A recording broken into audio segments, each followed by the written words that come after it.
दोस्तों, एक बुद्धिमान व्यक्ति कभी नहीं कहेगा कि वह बुद्धिमान है, इसीलिए नहीं कि ऐसा कहने से उसकी बुद्धिमत्ता कम हो जाएगी, बल्कि इसलिए क्योंकि वह ऐसा कहने की व्यर्थता को देख पाता है। दोस्तों, गौतम बुद्ध के जीवन से जुड़ी हुई एक छोटी सी कहानी जो आपको बताएगी कि वास्तव में बुद्धिमान कौन है। इससे पहले कि आप इस कहानी में लीन न हो जाए, इस चैनल सब्सक्राइब करके बेल आइकन जरूर दबा लें। एक नगर में एक लड़का रहा करता था और उसका दिमाग बहुत तेज था और उसकी खासियत यह थी कि वह किसी भी चीज को बड़ी जल्दी और आसानी से सीख लेता था। जहां अन्य लोगों को किसी काम को सीखने में महीने या वर्ष लगते थे, वहीं पर इस लड़के को उसी काम को सीखने में कुछ दिन लगते थे।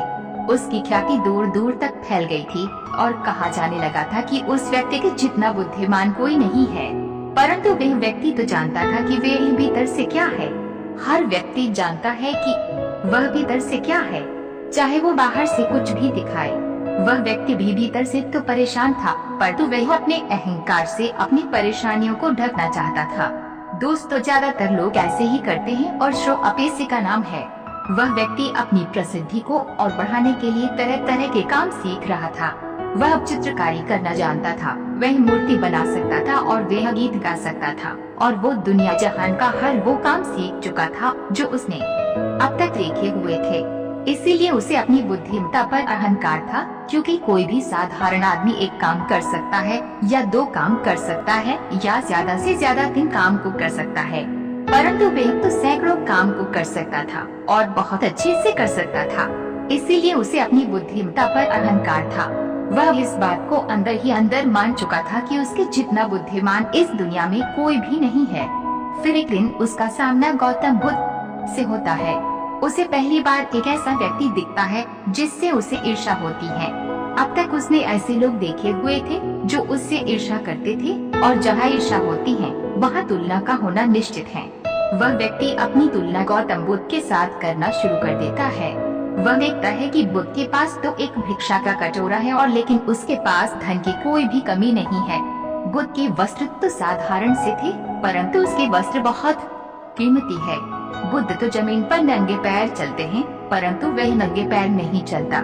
इसी तरह से वो आदमी सैकड़ों चीजों से अपनी तुलना गौतम बुद्ध के साथ करने लगता है, परंतु हर तुलना के बाद भी वह पाता है कि उसकी ईर्ष्या बुद्ध के प्रति 1% भी कम नहीं होती। वह व्यक्ति मन ही मन सोचता है कि मैं इस भिक्षु से अपनी तुलना क्यों कर रहा हूँ, जबकि मेरा जीवन इससे 100 गुना बेहतर है।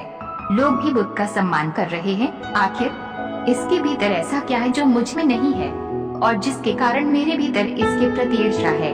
बहुत देर अपने मन में उलझे रहने के बाद वह व्यक्ति तय करता है कि वह बुद्ध के पास जाएगा और उनसे पूछेगा कि उनकी उपलब्धि क्या है। वह व्यक्ति अपने सेवकों के साथ बुद्ध के पास जाता है और उनसे कहता है कि मैं इस इलाके का सबसे बुद्धिमान व्यक्ति हूँ और आप अपने आसपास जो भी देख रहे हैं मैं वो सब करना जानता हूँ। किसी भी कार्य को सीखने में मुझे बहुत ही कम समय लगता है। सभी लोग मेरा सम्मान करते हैं, परंतु इस सब के बाद भी मेरे भीतर आपके लिए ईर्ष्या है।